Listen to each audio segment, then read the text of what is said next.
We touched on it for a little bit, and then we just kind of got away from the whole shut him down thing. So obviously, you said D Town was part of. He had investments in Fat Texas and other labels, which a lot of the artists that were in Shut 'Em Down, that's where they came from, correct? Yeah, some of them from Fat Texas, like Sin and Rebel and Big Flake. Yeah. They were from Fat Texas. So once you guys got going, Shut 'Em Down Records, and you guys established this friendship with Dope House. So it was cool to see Dope House shut them down, and you would see some other artists come out on different tracks, and that was dope. Was there ever like a thing to where it made it like a competition of like we're better than Dope House or? Well, I would say yes. There's always competition in the music, man. Like if you don't treat it like, it was nothing like super personal. Yeah. But it was like, man, we wanted to be, and we felt like we had just as much talent as Dope House did. But there was never really no war or nothing like that. Yeah, it was more like because Carlos come to the studio, Shadow came to our studio. We always worked with each other. Bing was at their studio. We always mingled back and forth. But it was like a friendly competition, I guess you could say. Yeah.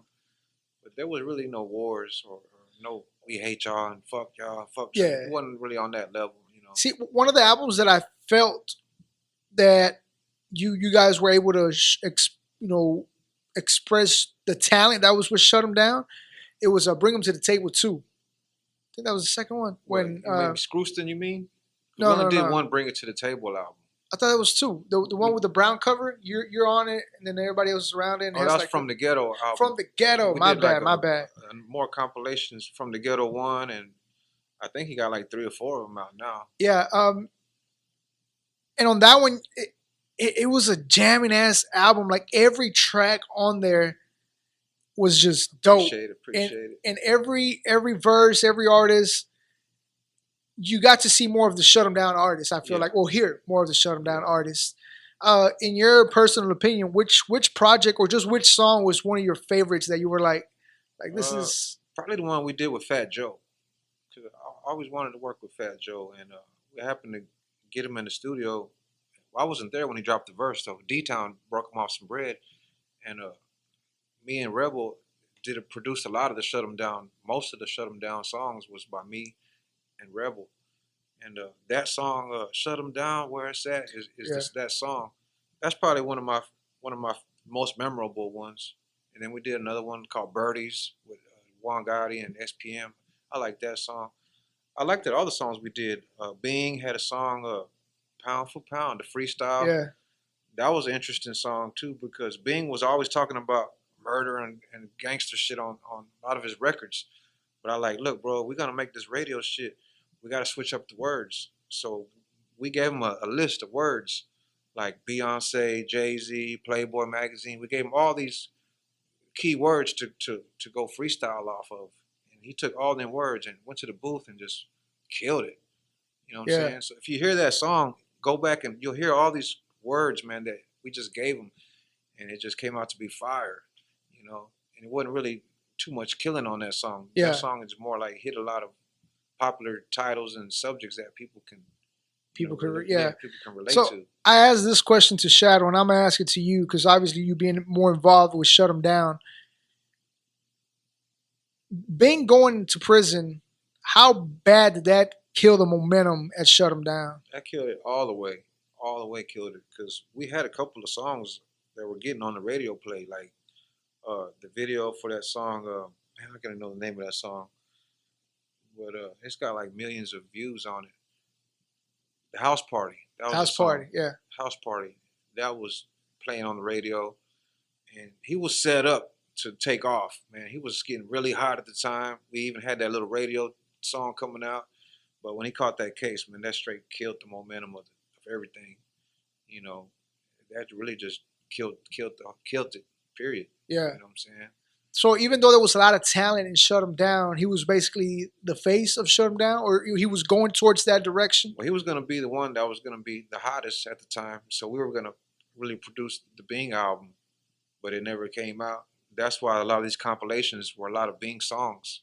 Like From the Ghetto probably had a couple of Bing songs, and Screwston record that we did had a couple of Bing songs. They just basically took the Bing songs and just kind of threw Spread them them on, around. yeah, spread them around, and his album never came out. Yeah, yeah. I remember when back when you used to buy actual CDs, you open them up and you see like all these albums supposed to be coming out, and then Yeah, they would never come out. And it's like, what the hell, man? Like the Ike, I think the Ike Man CD eventually came out, uh, but they had the Villain and the Bing album that was supposed to come out. What's an album that was supposed to come out that really kind of bummed you out? That it was like, damn, I wish things would have been different if this album would have came out. well, all of them really. Lord Loco's album that he had, Loco and Big C had an album called Going Hard. Bing's album, Bing and Villain had an album that we were working on, and D Town, he spent so much money on the record label that he wanted to do these compilations to get some money back, and we ended up doing like a lot of compilation albums to give money back to the label. So a lot of them albums never came out. We were jammed down for like maybe 4 or 5 years, and it was just always some issues, man, that we had. It was just crazy days. Everybody's pills. This guy's on pills. This guy's on coke. This guy's on weed, and we really weren't focused as much as we should have been. D Yeah, Town was probably the most focused because he's the one that got the compilations done, them albums done. Our records never got finished. The solo projects we had, yeah, because most of the time, like I say, D Town wanted to put out these compilations to make money for the label, trying to build up hype for the artist still, So a lot of the solos never came out, and there was a problem with Ike Man and D Town. And got into a business uh, problem, and it was always somebody coming to jail, in and out. D Town went to jail and came back. It was always some kind of gangster shit going on that yeah. prevented us from actually grinding and doing it the right Making way. it happen. If Yeah. Bing would have never gone to prison, how do you think things would have planned out for just the label as a whole, like all of you guys? If Bing would have never went to prison, man, I guarantee we would have had a hot ass album. It probably would have passed up SPM in my opinion, because he had like the sex appeal, the street knowledge, and the music. We had like all the chemistry of that. Bing, we were hot, and man, he was so close to blowing up and shit, man. Before that happened, I think he would have been like another SPM, so you could say, really successful project, Yeah, But it never came. it never got to that. And, again, I'm gonna ask this question to you now because I asked it to Shadow. You know how SPM brought Powder from Salty Water. Yeah. Do you think it would have ever came down to if neither one of them were in prison right now and they were both doing their thing? You think for some odd reason Bing would have somehow ended up at Dope House? No, I don't think so. The loyalty to Ike, to the whole shut him down. Not necessarily. Just being, and he's independent. He's a Leo. I'm a Leo too, like myself. Me and being a Leo, so we try to do shit on our own. We're real pride people. So I don't think he would have went for help. Me and him probably could have did it on our own, Yeah. without nobody else's help. I don't think he would have been on Dope House Yeah. personally. No.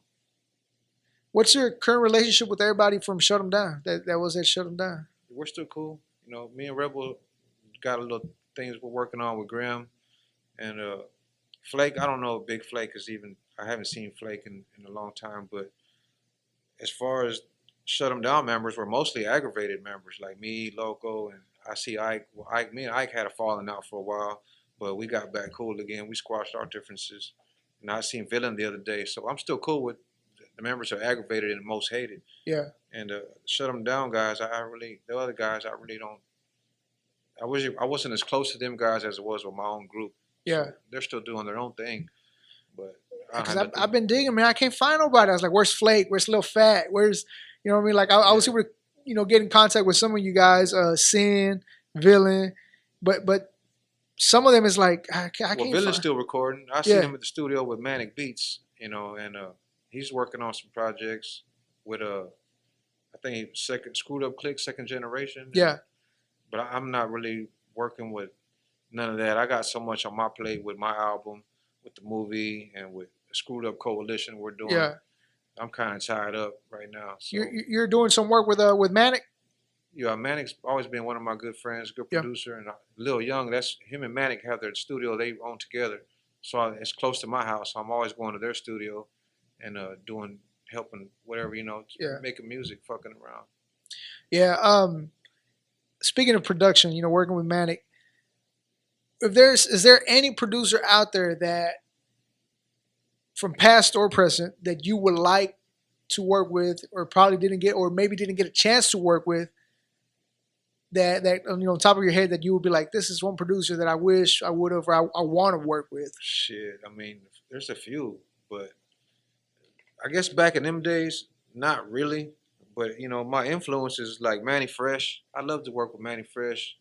Uh, fucking Dr. Dre. You know what I'm saying? That'll probably might not ever happen, but I've never really had that passion to work with other producers. Like I feel like I can get it done pretty much myself, but I'd like to do some shit with Manny Fresh. I like Manny Yeah, Fresh. man, Man First is dope. You know, Speaking of, I keep bringing up these old stories, man. But again, I just, I want these answers, man.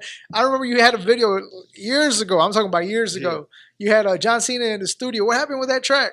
man, I got that track. I'm finna put it on my album Ghost Notes. He actually did 2 tracks for me. Well, it was for we had it for whatever, you know what I'm saying? And there's 2 songs. One of them I'm gonna probably end up giving to a Troublemaker because I think he's the one who got John Cena to come to my house.